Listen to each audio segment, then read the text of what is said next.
మీ ఎలాంటి వ్యాపార ప్రకటనలకైనా వెంటనే మా ఛానల్ సంప్రదించండి. 2025 సంవత్సరం అక్టోబర్ నెల మీనరాశి ఫలితాలు. ఈ మీనరాశిలో శని ఉన్నాడు. ఈ మీనరాశికి 2 సంవత్సరాల 6 మాసాల నుండి ఏలినాటి శని జరుగుతోంది. అయితే నేను మీనరాశి అని చెబుతున్నాను. మీనరాశి అంటే మీ జన్మ నక్షత్రాన్ని బట్టి వచ్చేదే మీనరాశి. అట్లా కాకుండా వేరుగా వచ్చేది మీనరాశి కాదు. ఏదో పిలిచిన పేరుని బట్టో బుజ్జో బుల్లో లేకపోతే చిన్నో ఇట్లాంటి పేర్లు వచ్చినప్పుడు పెడతారు. ఆ చిన్ని బుల్లి అవే జన్మ నక్షత్రాన్ని బట్టి పెట్టినవి కాదు. వాళ్ళు ముద్దెక్కువయ్యి చిన్ని అందరిలో చిన్నవాడైతే చిన్ని అంటారు, లేకపోతే అందరిలో బుల్లోడైతే బుల్లి అంటారు. ఇట్లాంటి పేర్లు.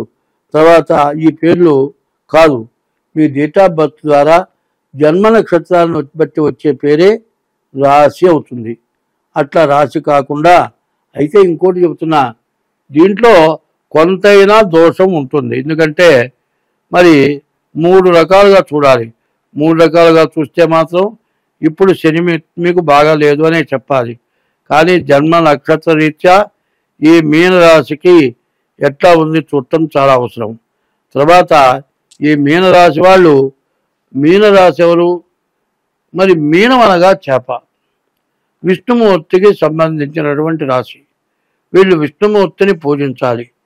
కలువ పూలతో విష్ణుమూర్తిని పూజించండి. చేతనైతే విష్ణు సహస్రం పారాయణ చేయండి. మరి అమ్మవారు కూడా సాక్షాత్ శ్రీ మహావిష్ణువే. పార్వతి అమ్మవారు శ్రీ మహావిష్ణువే. మరి అమ్మవారికి అన్నగారెవరు? శ్రీ మహావిష్ణువు. మరి శ్రీ మహావిష్ణువు భార్య లక్ష్మికి అన్నగారెవరు? ఈశ్వరుడు. కాబట్టి వాళ్ళిద్దరిలో తేడా లేదు. ఆదిశక్తి 3 కుప్పలుగా చేసి ఉద్భవింపజేసింది. లక్ష్మీ, పార్వతి, సరస్వతి ముగ్గురు కూడా ఒకే రూపంగా చూసుకోవాలి. అదే కాదండి, ఏ మతమైనా, ఏ మతానికి సంబంధించిన ఏ దేవుడైనా దేవుడుగానే అనుకోవాలి.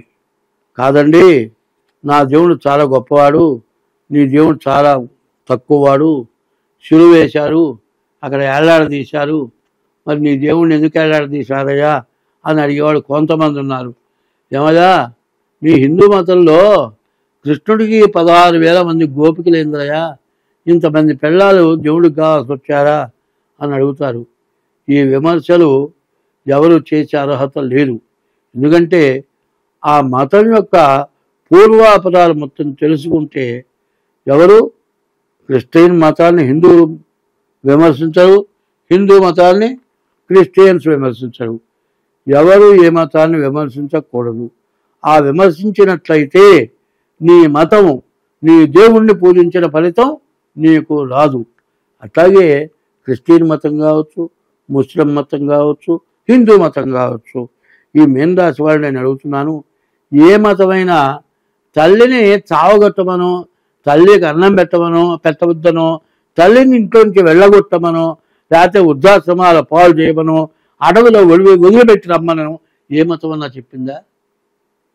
మరి ఏ మతం చెప్పనప్పుడు అన్ని మతాల్లో వాళ్ళు కూడా తీసుకెళ్ళి వృద్ధాశ్రమంలో, అనాథ శరణాలయాల్లో పడేసి, మరి బాగా చదువుకొని విదేశాల్లో ఉద్యోగం చేస్తూ కనీసం వృద్ధాశ్రమంలో పడేసి వాళ్ళు రోగం వచ్చినా డబ్బులు ఖర్చు పెట్టి వైద్యం చేయిస్తారు. కానీ వాళ్ళు నా కొడుకు కావాలి, నా కోడలు కావాలి, నా మనవడు కావాలి, వాళ్ళని తలుచుకొని రోగం పెరిగి చివరికి చస్తే ఫోన్ చేశాయా, మీ అమ్మ పోయింది, లేకపోతే మీ నాన్న చచ్చిపోయినాడు, మరి రాజు అంటే నాకు ఇక్కడ సెలవు దొరకదండి, నేను రావాలంటే 3 రోజులు పడుతుంది. కాబట్టి ఎవరో వాళ్ళు వీడియో పెట్టండి, ఎవరో వాళ్ళు శవాన్ని బారేయండి, నేను చూస్తా. సరే, ఇంతవరకు బాగానే ఉంది. తర్వాత కర్మకు వస్తావా అంటే నాకు సెలవు దొరకదండి, ఎవరో కూలి మనిషిని చేయించి పెట్టి కర్మ చేయించండి. పోనీ ఇల్లు వాకిలు ఉందయ్యా, అది పోనీ ఎవరికైనా ఇస్తా. అమ్మా, అది ఎట్లా ఇస్తాను, అది నాకు కావాల్సిందే. తల్లిదండ్రులు సంపాదించిన సంపాదన నీకు కావాలి. తల్లిదండ్రులు చచ్చినా నీకు సంబంధం లేదు, తల్లిదండ్రులు అడుక్కొని తిన్నా నీకు సంబంధం లేదు. తల్లిదండ్రులు చచ్చిన తర్వాత కర్మ చేసే ఉద్దేశం లేదు. జీవతో వాక్యకరణం, తల్లిదండ్రులు బతుకున్నంత కాలం వాళ్ళు చెప్పినట్లు వినటం, ప్రత్యర్థం భూరి భోజనం, ప్రతి సంవత్సరం వాళ్ళ పేరు మీద కొంతమందికి భోజనం పెట్టడం, గయాయాన్ పిండదానాచ్య, గయకు వెళ్ళి పిండ ప్రదానం చేయటం, త్రిభి పుత్రశ్చ పుత్రత, బతుకున్నంత కాలం అన్నం పెట్టి చచ్చిన తర్వాత ఇవి చేయండి. బతుకున్నంగా అన్నం పెట్టకుండా సత్యం తర్వాత పాడావుల దానం ఇచ్చారంటే నీకు ఆ ఫలితం రాదు. ఈ పాపాలు, ఈ శని దోషాలు మీకు వస్తున్నాయి అంటే మీరు చేసిన పాపం వల్లే వస్తున్నాయి. ఏలినాటి శని దోషం రావటానికి కారకులు ఎవరయ్యా అంటే మీరు కానీ, మీ తల్లిదండ్రులు కానీ, మీ పిల్లలు కానీ చేసిన మహాపాపాల వల్ల ఏలినాటి శని, అష్టమ శని, ఆ టైంలో నష్టాలు రావటం, బతకటానికి మార్గం లేకుండా పోవటం, ఇవన్నీ జరగటానికి కారణం ఏమిటా అంటే మీరు చేసిన పాపమే మిమ్మల్ని హింసిస్తోంది. అది మాత్రం పూర్తిగా తెలుసుకోండి. పశ్చాత్తాపం ప్రాయశ్చిత్తం. ఇది తప్పు చేశాను అనుకుంటే ఆ తప్పు చేసిన తర్వాత మళ్ళీ ఆ తప్పు చేయకుండా ఉండటం, అది పశ్చాత్తాపం. నేను చిన్నపిల్లలై ఉండగా మా ఇల్లు మట్టి నేల, మరి ఫ్లోరింగ్ లేదు, మట్టి నేల పేడబెట్టి అలికేవాళ్ళు. శివుల పుట్టలు ఉండేవి, తేళ్ళు ఆ పుట్టల నుంచి పైకి వచ్చేవి, అది తేళ్ళు ఉండేవి. కోడి కోడి కోడి అంటే పరిగెత్తేవి కాదు, అక్కడే గిరగిరగిర తిరిగేవి. ఆ తేలు కొండకి దారం ముడేసి దాన్ని పోనీయకుండా కొంచెం పోయిన వెనక్కి లాగి దాన్ని హింసించి చివరికి నేను చంపినవాడిని. తర్వాత తెలిసిన తర్వాత ఆ రోజున చేసింది పాపం అని తెలుసుకున్నా. ఇప్పుడు ఇంకా పూర్తిగా తెలుసుకున్నా. ఇప్పుడు ఎయిడ్స్ వ్యాధికి, మరి తర్వాత మరి కరోనా వ్యాధి, ఇట్లాంటి వ్యాధులకి మరి తేలు విషం, పాము విషం రోగాలు తగ్గిస్తోందని పాముల్ని తేలని చంపకుండా బోన్లలో పెంచి దాని విషాన్ని మందు చేసి వాడుతున్నారు. కాబట్టి ఏ జీవరాశి కూడా ఎవరికి అపకారం చేయటం అనేది జరుగుతుంది అనుకోవటం చాలా తప్పు. కాబట్టి ఏ జీవరాశి అయినా సరే పిల్లి ఎలుకని తింటుంది అంటే చచ్చిపోతాను ఆకలింది అన్నప్పుడే పిల్లి ఎలుకని తింటుంది. మనం మాత్రం ఆకలైనా సరే ఎవడన్నా లడ్డు ఇస్తే తింటాం, ఇంకా ఏదైనా మంచి స్వీట్ ఇస్తే తింటాం, ఇట్లాంటివన్నీ మనం ఆశపడతాం. మరి ఈ 84 లక్షల జీవరాశులు కూడా దాని టైముకే అది మైథునం చేస్తాయి. ఇప్పుడు మాత్రం మనం ఏం చేస్తున్నాం, ఒక బాధ్యత ఆటల్లా ఇంకా నలుగురున్నా కూడా మగవాడినే అనుకుంటాడు వీడు, దీనివల్ల నాశనం అయిపోతానని తెలియదు. ఇప్పుడు కూడా స్త్రీ సంపర్కం ఆయుష్ క్షీణాన్ని ఇస్తుంది. ఆ సమయంలో అవసరం కలిగినప్పుడే ఆ సంపర్కం చేయాలి. స్త్రీ సంపర్కం ఎవడైతే ఎక్కువ చేశాడో, పరస్త్రీలని ఎవడైతే హింసించాడో, పరస్త్రీ వ్యామోహంతో భార్యాభర్త తల్లి పిల్లలకు ఎడవడాపారో వాళ్ళ జీవితం మొత్తం ఎన్ని జన్మలకు కూడా వాళ్ళ పాపాలు నశించవు. కాబట్టి ఇది బాగా గ్రహించండి. ఇట్లాంటి పాపాలు మిమ్మల్ని వేధిస్తున్నాయి. దీనికి తగిన దోషాలు పోవటానికి మా దగ్గర రకరకాలైన పూజలు ఉన్నాయి. అటువంటి పూజలు చేయిస్తాం. మీ జాతక చక్రాన్ని బట్టి ఏ దేవుడికి ఏ పూజ చేయాలో చేయిస్తాం. అట్లా మీకు చేయటం వల్ల మీకు ప్రయోజనం కలుగుతుంది. కావాలంటే మా నెంబర్ ఉంది 7801081946. ఈ నెంబరు 63006061 ఈ 2 నెంబర్లలో ఏ నెంబర్కైనా ఫోన్ చేసి మా జాతకం చెప్పించుకొని మీరు తగినటువంటి ఫలితాలు పొందండి. మరి ఇప్పుడు మేషం నుంచి మీనం వరకు చెబుతున్నాను. దసరా నవరాత్రులు వస్తున్నాయి. నవరాత్రులు నవగ్రహాలు, శరీరంలో నవరంధ్రాలు, ఇవన్నీ కూడా ఈ 9 చాలా ప్రత్యేకమైనవి.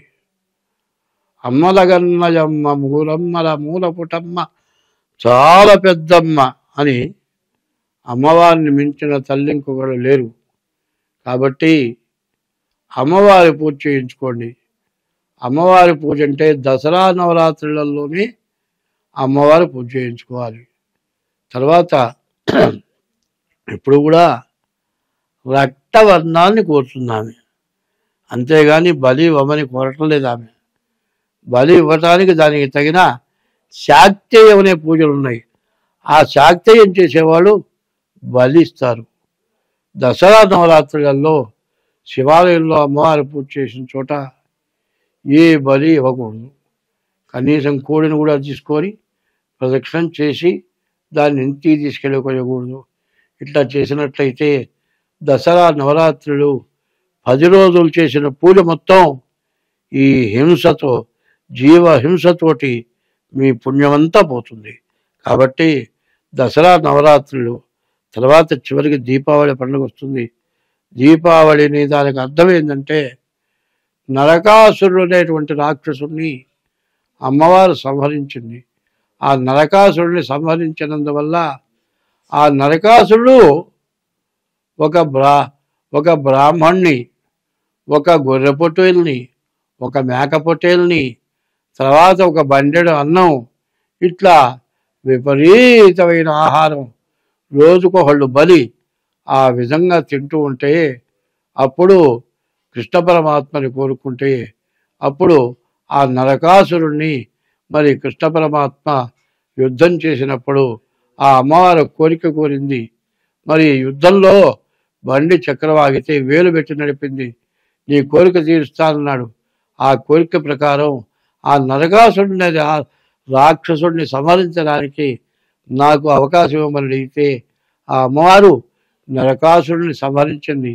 ఈ దసరా నవరాత్రులు పూజ చేసుకొని దీపావళి రోజున నరకాసురుడిని తగలబెట్టి మరి దీపాలు వెలిగించుకొని అందరం దీపం ఎందుకంటే మోక్ష మార్గం కాబట్టి మన పాపాలని నశించిపోవటానికి దీపం జ్యోతి పరబ్రహ్మం, దీపం జ్యోతి పరాయణం, దీపేనా హరదే పాపం, సంధ్యాదీపం సరస్వతి అని ఆ దీపాలు వెలిగించుకొని మన పాపాలని తొలగింప చేసుకుంటానికి పార్వతి అమ్మవారు పరమేశ్వరుడు మనకిచ్చినటువంటి అవకాశం. అటువంటి అవకాశాన్ని అందరూ కూడా సద్వినియోగం చేసుకొని అమ్మవారిని పూజించి దీపావళికి నరకాసురుడిని పూజించి నరకాసుర సంహారం, నరకాసురుడు బొమ్మ తగలబెట్టి మరి తర్వాత దీపావళి మందులు కాల్చడం దీపావళి కాదు, విపరీతమైన మందులు కాల్చుకొని చేతులు తగలబెట్టుకొని ఈ మందులు కాల్చే షాపు మీద ఏ అవాయో పడి మందులు తగలబడిపోయి జనం చచ్చిపోయి ప్రమాదాలు జరుగుతున్నాయి. అటువంటి ప్రమాదకరమైన పనులు కాదు. ఇంటి నిండా ఎన్ని దీపాలైనా పెట్టండి, అది దీపోత్సవం అంటారు. అటువంటి దీపోత్సవం అమావాస్య నుండి కార్తీక మాసం నెల మొత్తం ప్రతిరోజు దీపం వెలిగిస్తాం. ఆ దీపం వెలిగించి మరి అమ్మవారిని, ఈశ్వరుని పూజిస్తాం. మన దోషాలని పోవటానికి దసరాలో అమ్మవారి పూజ, దీపావళి రోజున అమ్మవారి పూజ, కార్తీక మాసం ఈశ్వరుడు అమ్మవారి పూజ. ఇది చేస్తే మన దోషాలను కూడా నివృత్తి అవుతాయి. అందరం బాగుంటాము. స్వస్తి.